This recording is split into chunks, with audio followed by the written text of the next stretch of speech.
field that is being used as a replacement for animal therapy in nursing homes, which is really kind of awesome. So she built planets on Earth, you guys.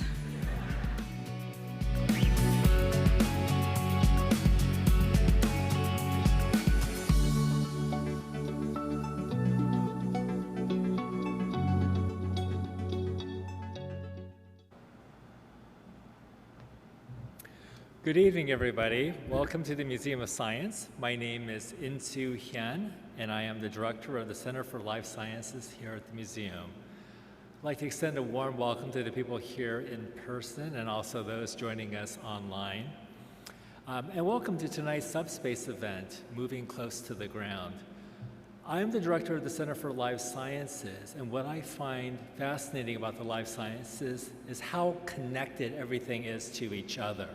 In addition to my Center for the Life Sciences, we have the Center for the Environment, and you may have seen as you walked into the museum all the signage that's announcing that this is our year of our Earthshot. 2024 is a spotlight on the environment.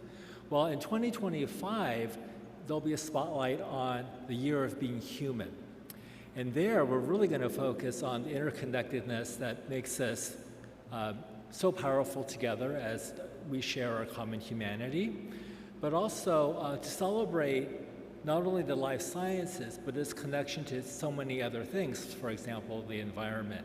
So what I find exciting about tonight's event is that it offers a bridge between the things that we're obviously interested in for life science, but also in the environment. And you'll see in tonight's presentation, tonight's discussion, the rich ways in which we're interconnected, not only to one another, but also to our environment and to the earth. So with that, I want to now introduce and invite up to the stage my colleague Sylvie, who will give you further words about our host and our guest and our program tonight. Sylvie.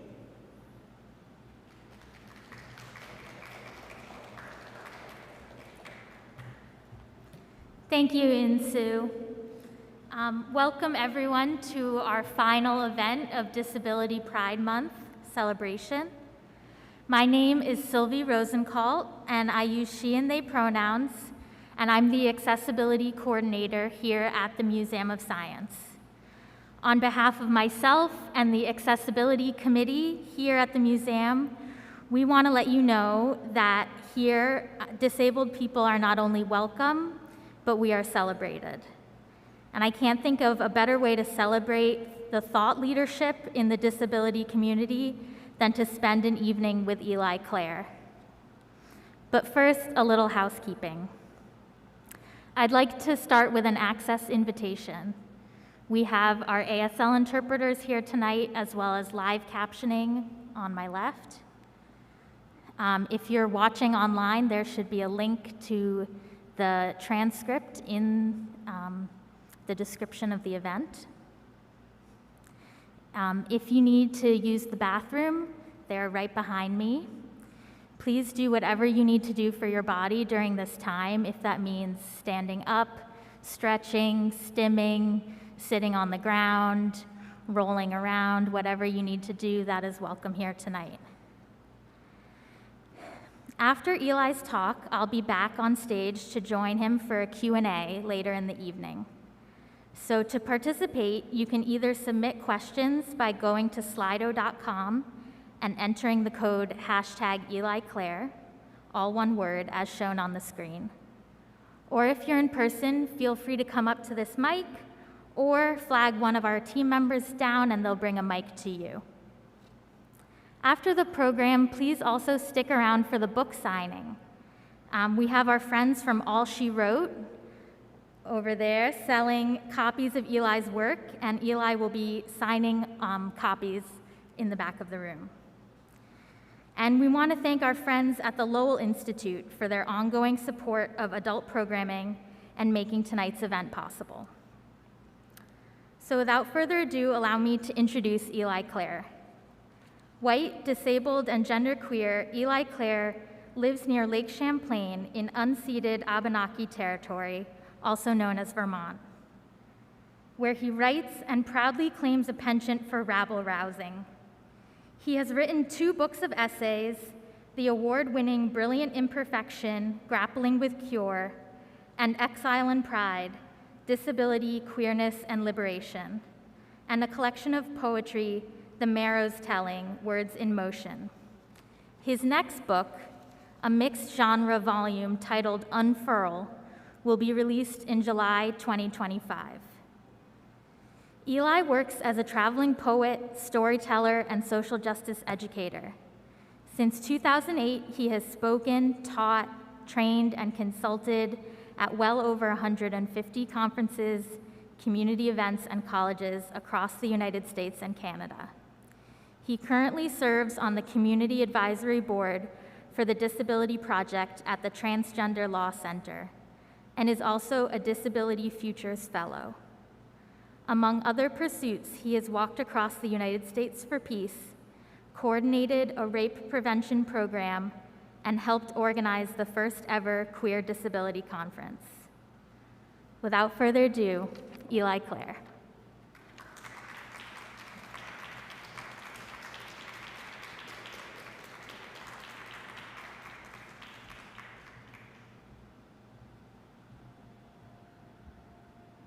Hi. I'm really happy to be here tonight. The first thing I want to do is thank everyone who has made this event possible, all the work that goes into organizing this kind of event. I want to thank all the people who maintained this building, who built this building, who cleaned this building, who set up the chairs and take them down. Just gratitude for that labor, which is often when it's done well is completely invisible. And when done badly or not at all, the target of a lot of complaining. So just gratitude for the work. I also want to acknowledge the indigenous land that this museum is built upon. Acknowledge the Massachusetts people, the other indigenous peoples for whom this land was and is and will be homeland. And to acknowledge what it means for us who are settlers, who are uninvited guests on this land, to be here. That's the context, part of the context of everything we do. I also want to say just a few more words about access. There are hard copies of the talk I'm going to give circulating here. So if you need a copy, either in 12-point type or larger type, 18-point type, please take a copy. My only request is that those copies don't get circulated on social media, on the web, but please use them. And with all the access, with closed captioning and access copies, because we're in another spike of the pandemic, I am going to remain masked and remind us that masking is a way of both taking care of ourselves and taking care of each other, that it's part of collective care and access. And so thank you for being in this room masking. If there is trouble with the captioning or with the online work, and thank you for the tech people, or if there's trouble with the sound in the room for those of you who can hear, let's pause, let's take an access pause and make the room work for as many of us as possible. part of that practice is prioritizing access. So let me ask, for those of you who can hear, how's my volume right now? Up a little? What's this like? Is that better? Okay, so close. So close. Let me know when that changes. And folks online, please let us know when stuff's not working, because we'll pause and get it working again. Eli, we're going to take a quick pause while we get the captioning back up and running. Okay.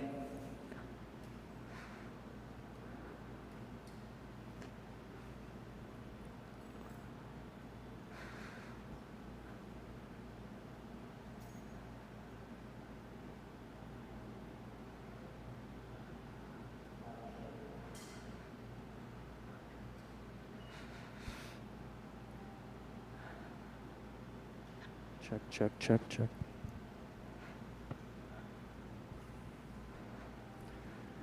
Bethany, this is Nick. Can you hear me? Respond on the Zoom chat.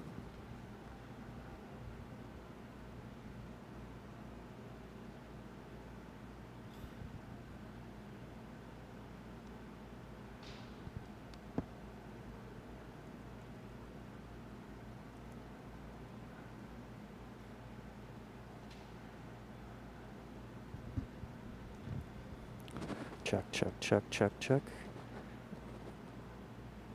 Is that sounding clearer?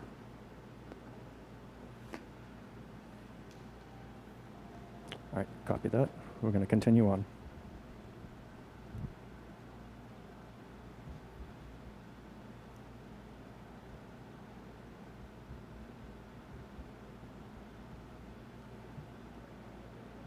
Okay, it seems like live captioning is back online. I want to remind us that this pace, the pace of pausing to prioritize access, is part of being in a disability community. As we were talking about a month ago about what I would do, I had suggested that I read this new piece called Moving Close to the Ground, which is about scooting and crawling in the natural world, the more than human world. Sylvie and James said, there's an exhibit here that's a perfect tie-in. It's an exhibit of slow-moving animals called The Survival of the Slowest. One of the things that you'll hear about in this piece that is about what it means to move slow and close to the ground. And this afternoon, I went to see the exhibit of The Survival of the Slowest, thinking about all these animals, all of us animals, including humans and animals, as one animal on this planet Earth, what it means to move slow in this world that moves faster and faster and faster and faster, and that values fastness. What does it mean to value slowness, to value slow connection to the earth? And part of what I think about access pauses is that so often we get impatient and feel like access pauses are wasted time, and yet that slowing down, that we're slowing down to create as much access as possible, there's something really right about centering disability in that way. So as I read this, I'm going to think about the sloth that sleeps 15 hours a day? Should we all be able to sleep 15 hours a day? So this is called Moving Close to the Ground, a Messy Love Song. Crossing Beaver Brook, Abenaki ancestral unceded territory. Late summer, the water flows, eddies, gurgles amid a tumble of boulders. I morph into a quadruped, some combination of hands, feet, and butt, always touching the moss-covered rocks. Surface of the water, wrinkles, smooth, wrinkles again. I linger, body cooling, the ripeness of decaying leaves, dirt, and fungi surrounds me. When I start moving again, my body lifts, reaches inches sideways, the boulders smearing my hands with muck.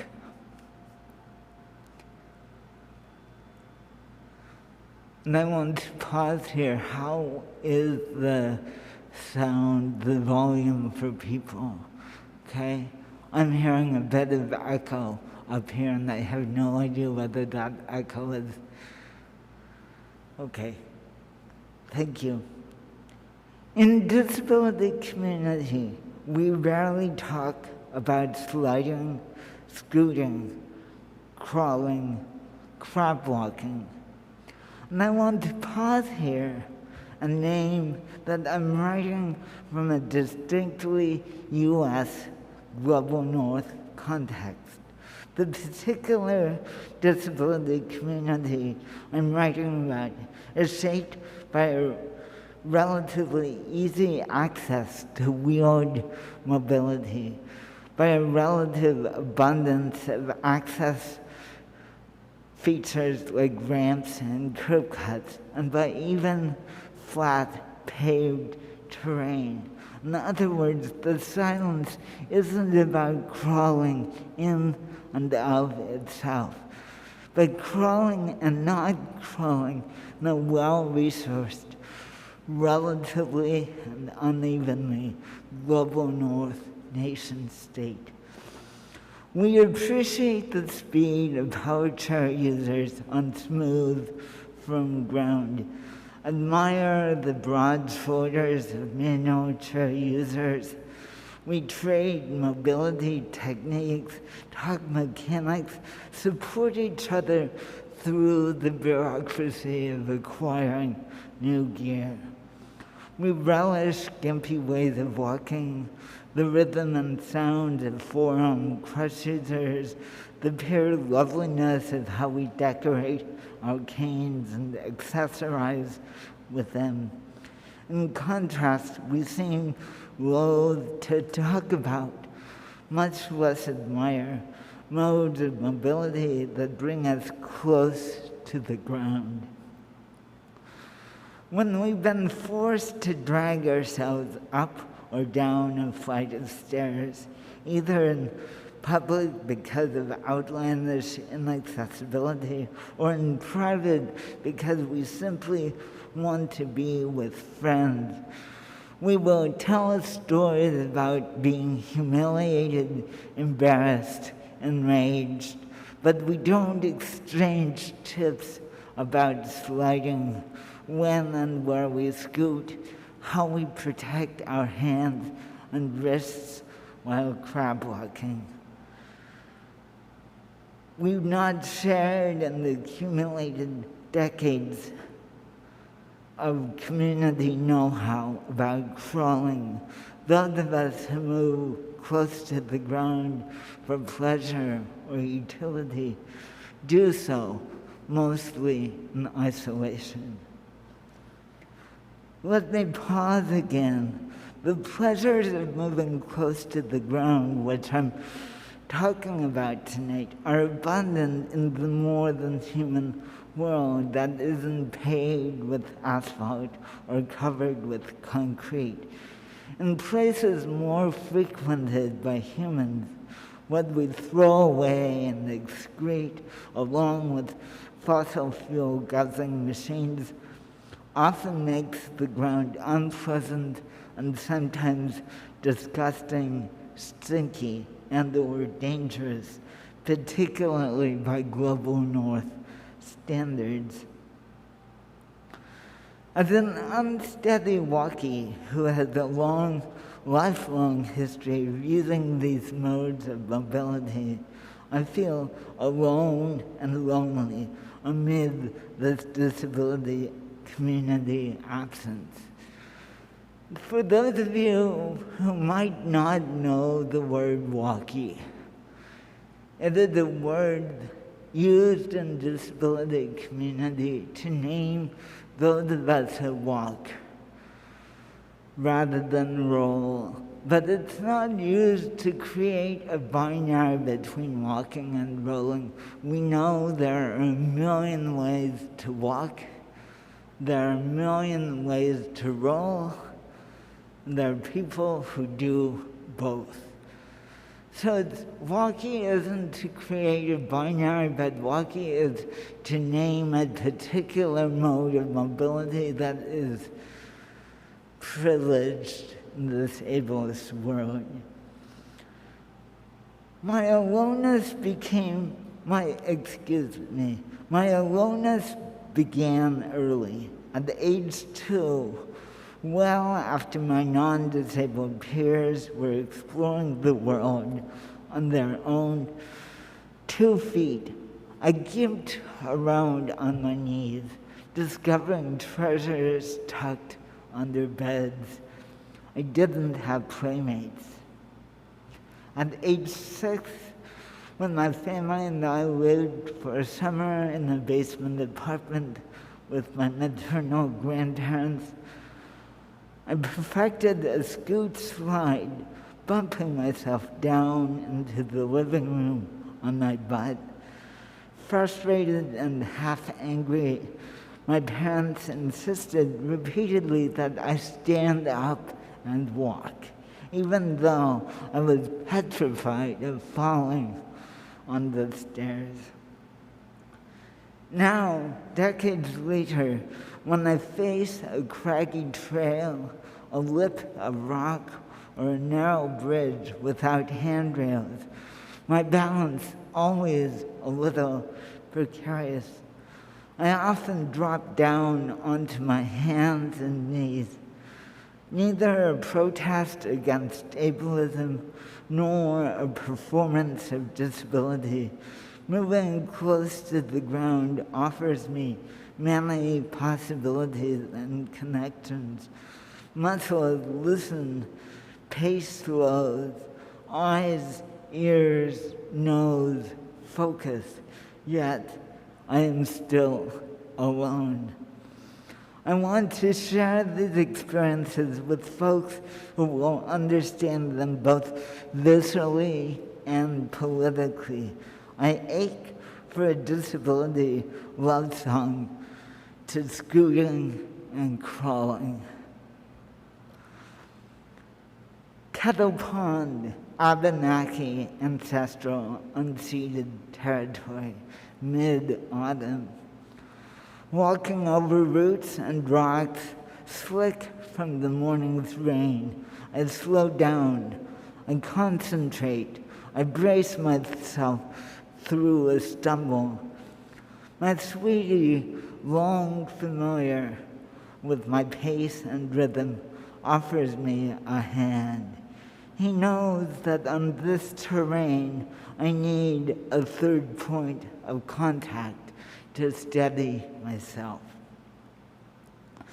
Before accepting his hand, I hesitate, feel a moment of conflict. A slew of ableist lies reverberates through me, burdened, ugly, clumsy. Then, as our palms slide together, his solid stance bolstering mine, I remember, not burdened, but love. Not ugly, but the quivering of aspen leaves. Not clumsy, but slow and intimate. Our creation of access makes the roots and rocks less treacherous, but still difficult, terrain that I simply need to cross. But when I stop walking, I lower my center of gravity and scoot. Those roots are no longer a barrier. Rather, they form tributaries, crevices, miniature caves cushioned in moss, calling out to me. An orange-brown newt catches my motion, holds stock still. I have developed many ways of gaining access in the world. Certainly, moving close to the ground excels as one of these strategies. But just as importantly, it leads me deeper into intimacy with the more than human world. Access and intimacy don't always work in tandem.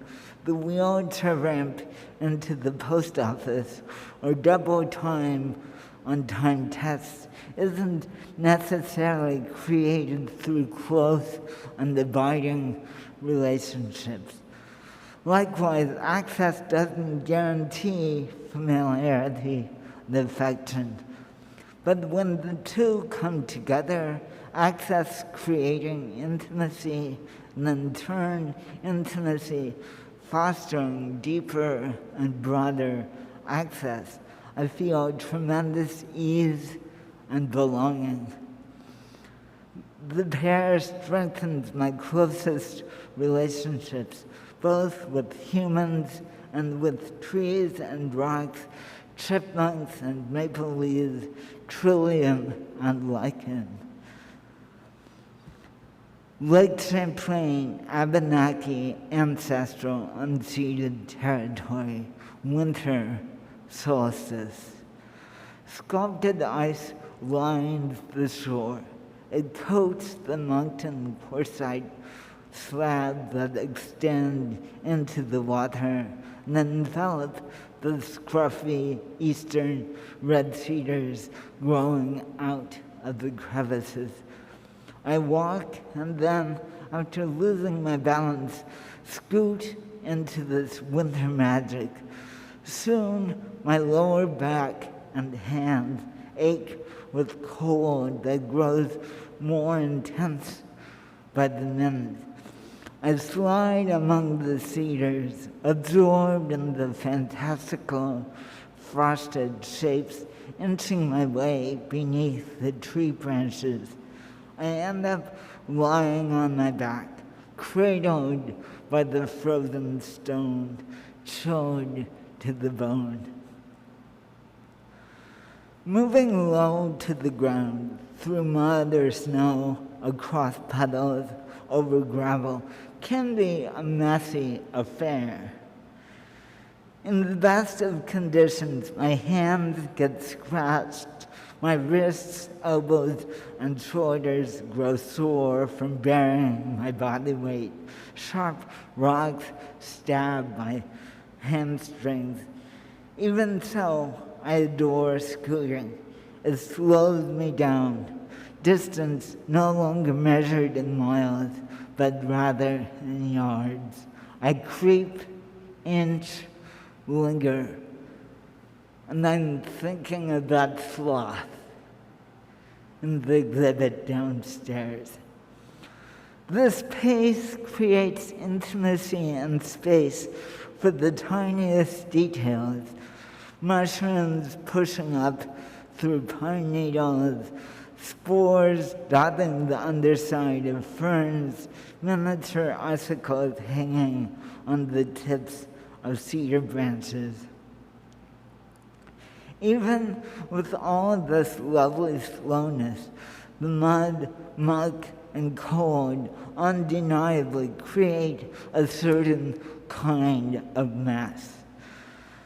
But I want to reframe this messiness because the persistent difficulty for me actually has little to do with the physicality of schooling. Ableism and the way it privileges strong, steady, unassisted walking is far messier and more exhausting. The sheer amount of curiosity, infantilizing, and hostility when I move close to the ground wears me down. Second beach, north of La Push, Quillette Nation, late spring. Faced with a tangle of driftwood between me and low tide, I start clambering. I leverage myself onto a log 30 feet long. I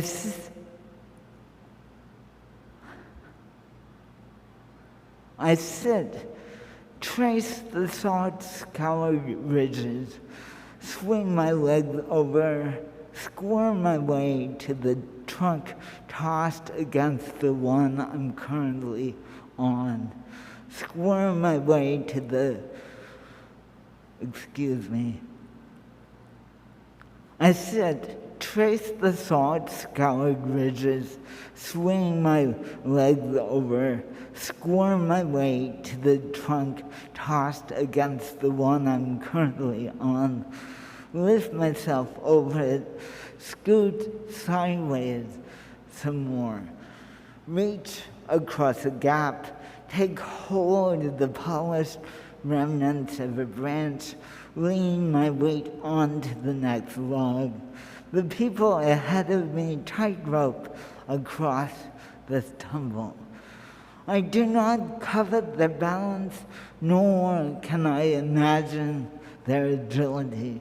I keep lifting and leveraging, admiring the bone-like wood, the ocean-sculpted root balls, the shapes reminding me of tentacles, lion heads, sunbursts. A middle-aged white woman stops and hovers over me. I brace myself.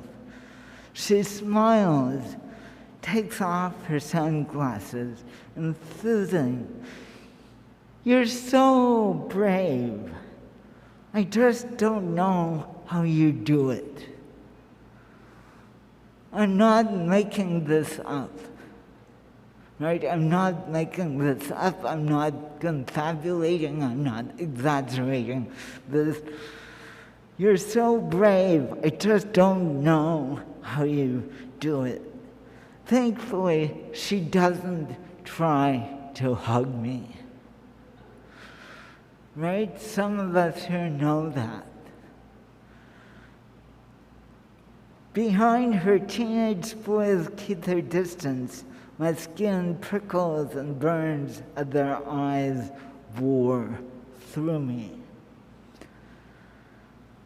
I find a belonging in the natural world that I rarely experience among humans. Trees don't gawk. Boulders don't call me inspirational. Oceans don't believe that I and my communities might well be better off dead than disabled. Certainly, ableism follows me into the forest and onto the beach. Humans impose all the forces of domination: white supremacy, settler colonialism, capitalism, patriarchy, among others, on the more than human world. These systems rip people from earth and sky. They disrupt air and water. They shape who has access and who doesn't. They corrode love and belonging. At the same time, sitting in the wood or at the ocean, I glimpse a world that relishes crookedness, wholeness, and brokenness, an explosion of sizes and shapes. In the more than human world, my shaky, asymmetrical body is just one among many. I find spaces and relationships neither saturated with nor defined by ableism. Gale River Trail, ancestral unceded Wabanaki Confederacy territory, midsummer. Not yet at the infamous border staircase known as Jacob's Ladder.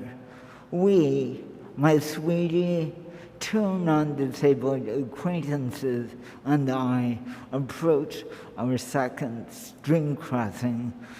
The narrow wooden bridge doesn't have railings. My companions navigated without hesitation. I, on the other hand, paused for a long moment. Maybe I can walk across, but worried that I might trip, tumbling into the current. I contemplate crawling, but immediately cringe, imagining how my new friends might respond. I've already slowed them down significantly. I feel embarrassed, conflicted again. The belief system that declares walking vastly superior to sliding and scooting rises inside me. Ableism lodged not only in the external human world, but also internally in my body-mind. Shame takes hold, but one step out onto the span, I know I can't push it. I lower myself to hands and knees and crawl. Shoulder leads, hip follows. The pace, rhythm, and familiarity soothes me. My muscles remember the solidity of crawling. I watch the rushing water through gaps in the planks. The motion doesn't threaten my stability when my center of gravity is this close to ground. Slowly, my shame and fear of falling recede. I wish the fierce and tender song I'm trying to write could be unequivocal. But in reality, I have internalized the dominant belief system about walking. Even without non-disabled people gawking and taunting, I judge my body ugly and awkward. I scoot and crawl mostly as a last resort, rather than a joyful first choice. Because I swallowed the ableist lies. They'd settle deep in my gut and disrupt my love of moving close to the ground. These falsehoods,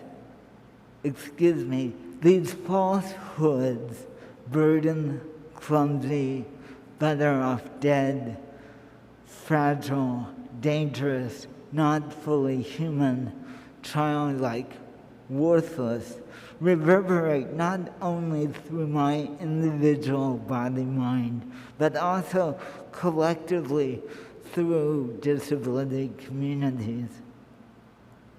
I want to turn for a moment to disabled and chronically ill people and ask, given the access, intimacy, and beauty created by moving close to the ground, why don't we talk to each other about these modes of mobility? What are the connections between our internalized ableism and our silence? What do we need to begin this conversation about the joys, embarrassments, dangers, comforts and discomforts, utility, inefficiencies, and access that accompany crawling and scooting. Surrounding these tender questions is a larger query that I want to ask everyone, disabled and non-disabled, walky and not, because the ableist beliefs about walking reverberate through all of us in some fashion or another. What do we need to dismantle these beliefs that many of us teach, practice, implement, and enforce in multiple ways? I bring longing and curiosity to these questions.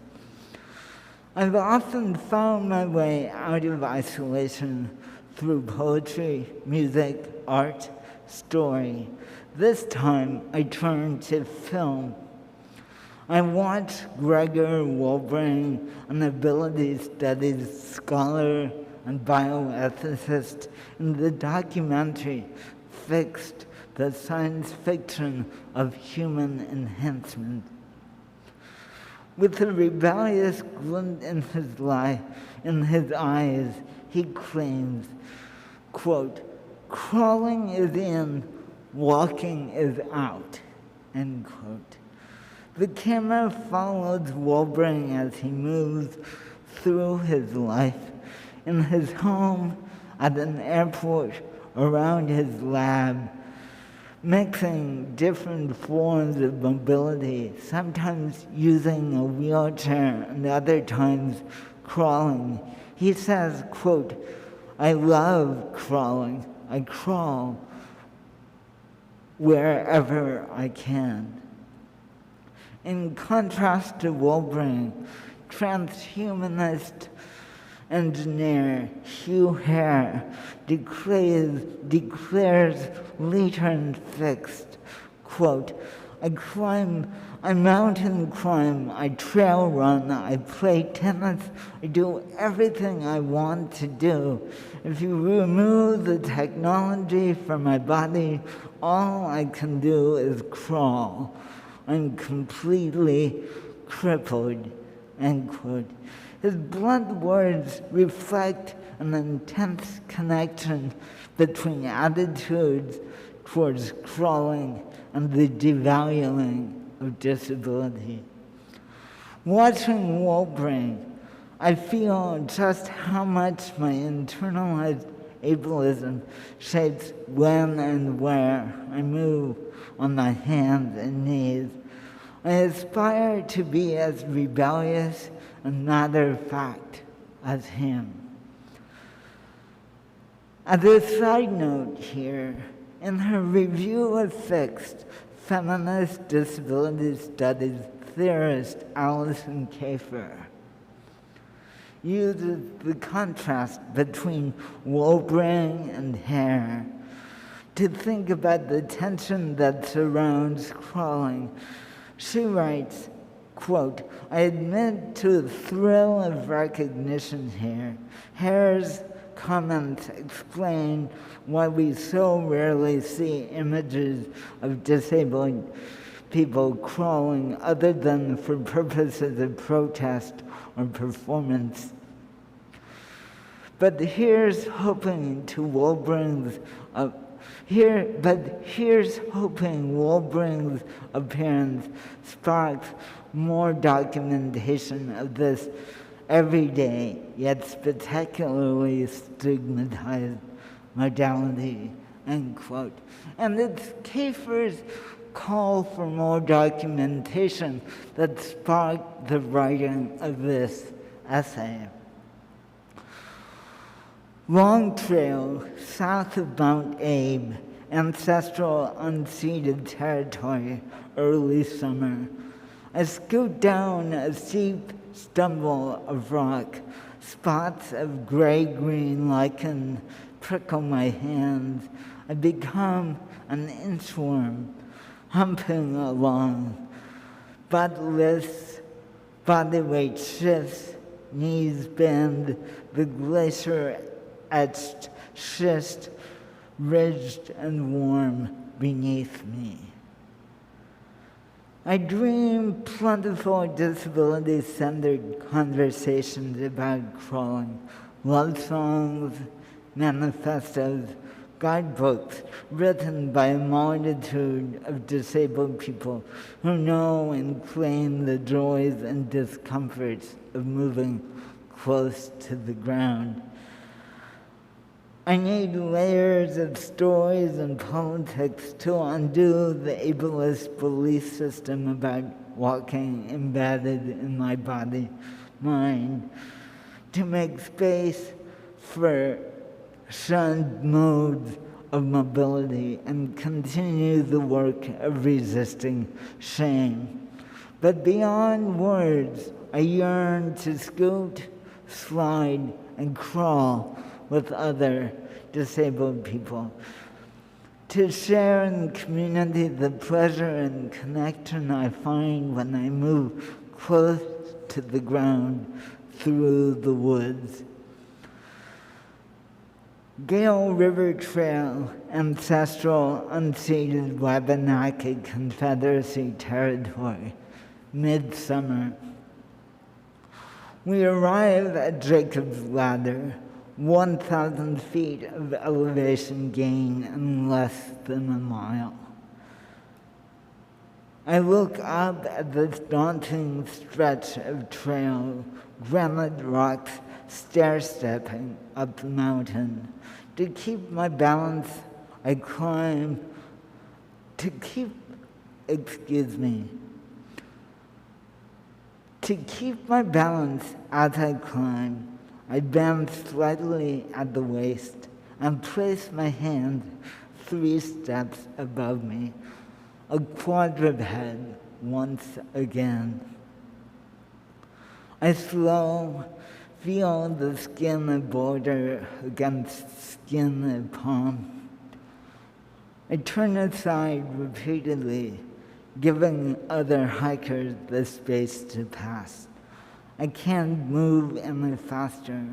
I breathe the green, humid air, settle into this particular rhythm of hands and feet, heart and lungs.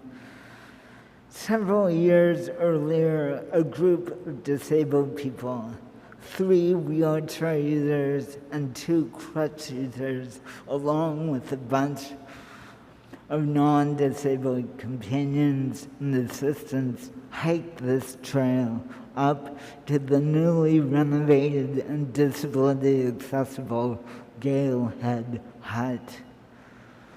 I learned about their adventure from afar, reading about it on the internet. When they reached Jacob's Ladder, Craig Gray slid out of his wheelchair onto the stone stairs and climbed using a move he calls butt up. Nicole Haley started singing, "You've lost that loving feeling." The whole group urged each other on, "Let's eat that rock." Across the years, I can almost feel them. My quadruped rhythm merges with Craig's as he leverages his body weight from one step to the next. I hear their encouragements and Nicole's soprano voice belting out the lyrics. I imagine them teasing each other and laughing together as they problem solve. I swear I can feel their pounding hearts.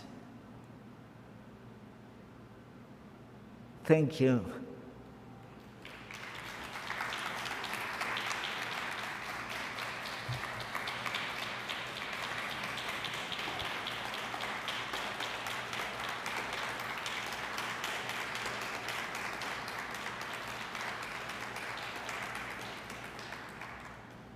So this next part of an event is called question and answer often.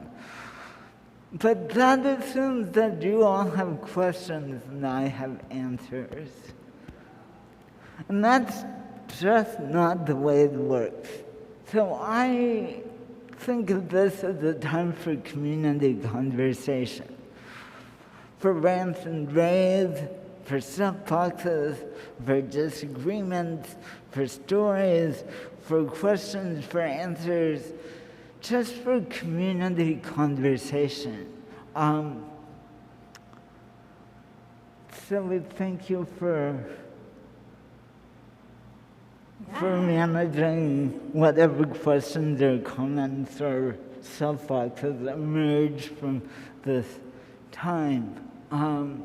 So really, I do want this to be community conversation. So we have a couple of ways to get involved.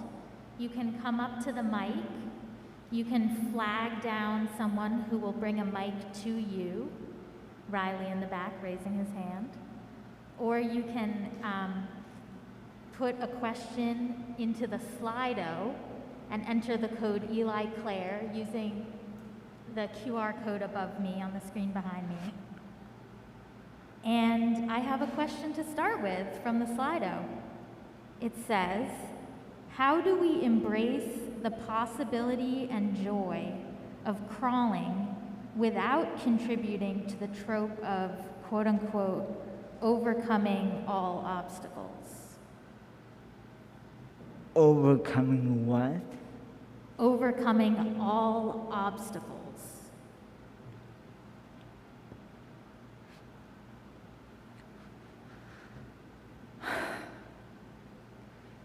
Yes. Yes.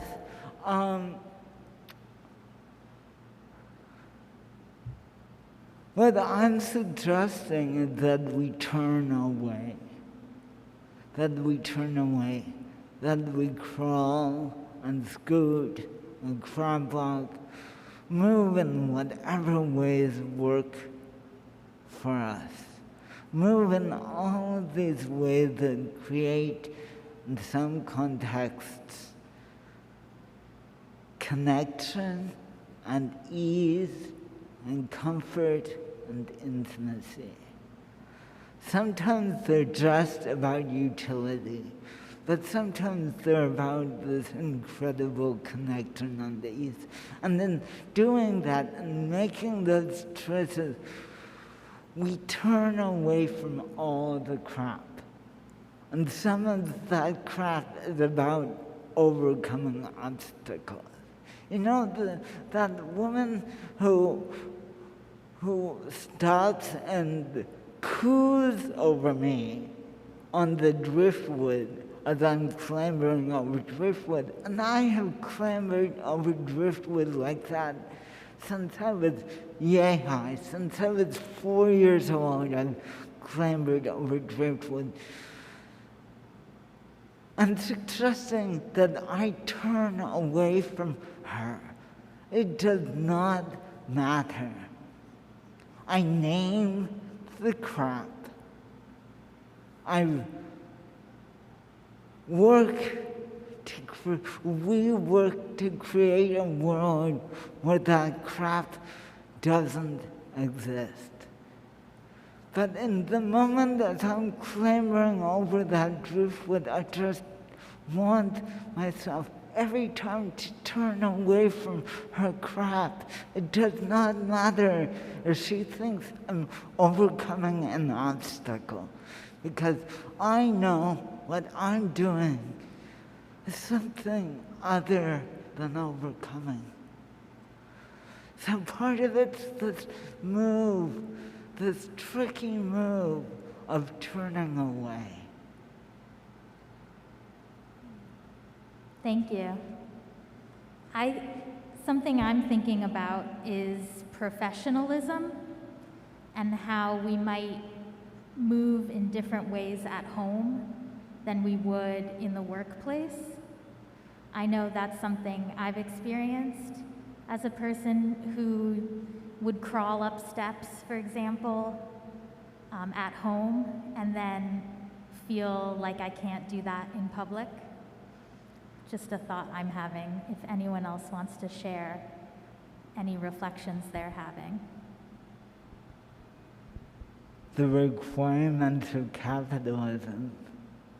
No, the requirements of capitalism and how those requirements shape so much of what's seen as okay and what's seen as not okay, and the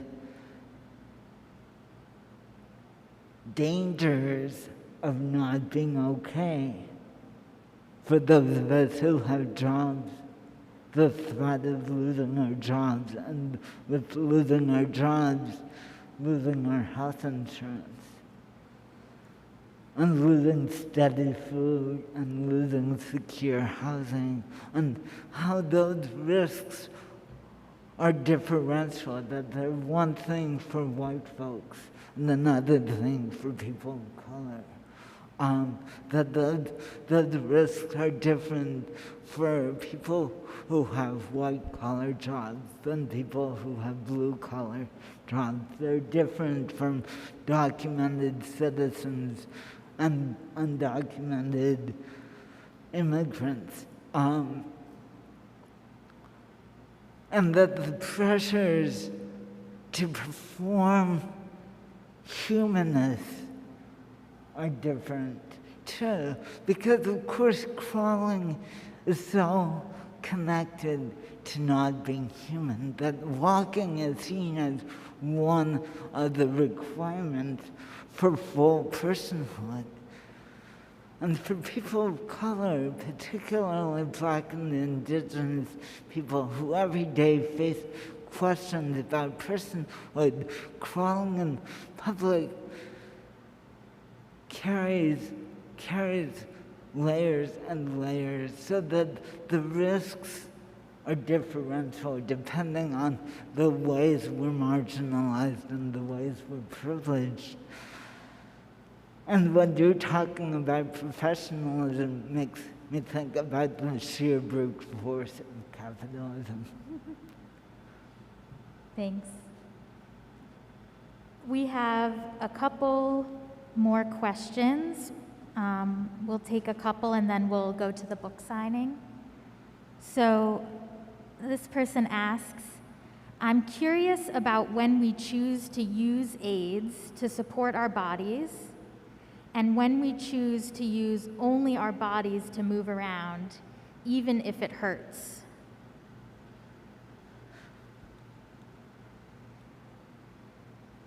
God, I want that conversation. I want 100 stories about how we make those choices, when we make those choices, why we make those choices, when there's choices and when they're not, when they're connected to all the ableist, all the racist, all the classist, all the capitalist crap, and when those choices are really authentic, and when we can't tell the difference between those two things, right? I want us to move our chairs into a circle and share dozens of stories. Because there's no one answer to when we do, when we choose or are forced into various modes of mobility. And so I want to pause here, if I may, and see whether there are folks who have responses to that question, folks who have stories connected to that query. Just pause here.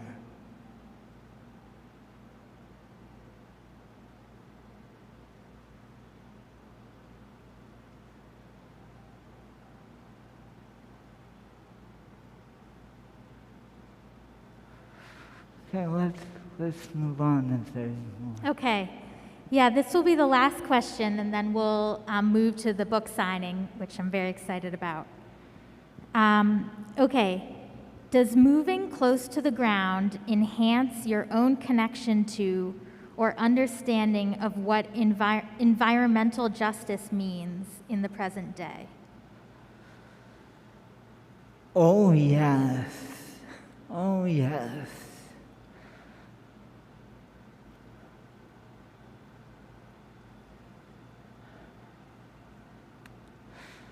Part of environmental justice is knowing that humans we're not disconnected from this globe that represents this planet that we're living on.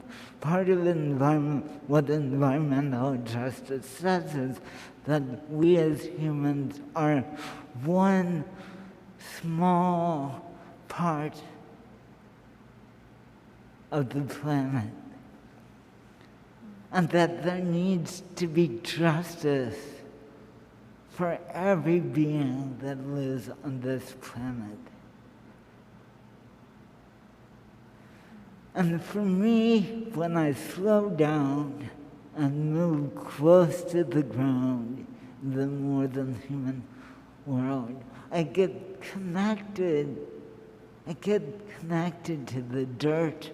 I get connected to the mushrooms. I get connected to the white pine needles. I get connected to the mud and the rocks and the snow and the frozen stone.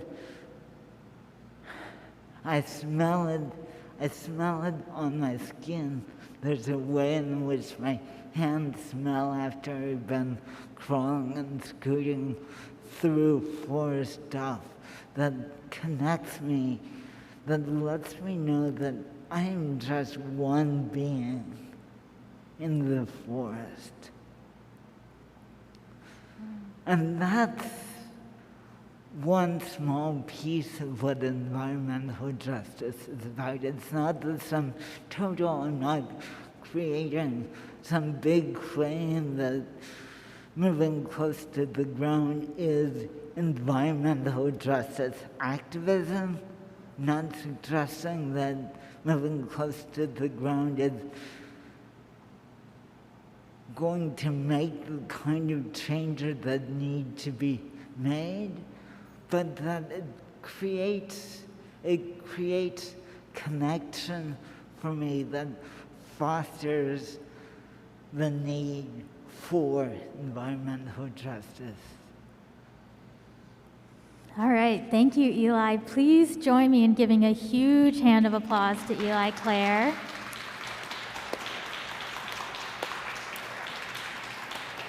And we welcome you to the back of the room to do some book signing and have some more intimate conversations. So thank you all for coming.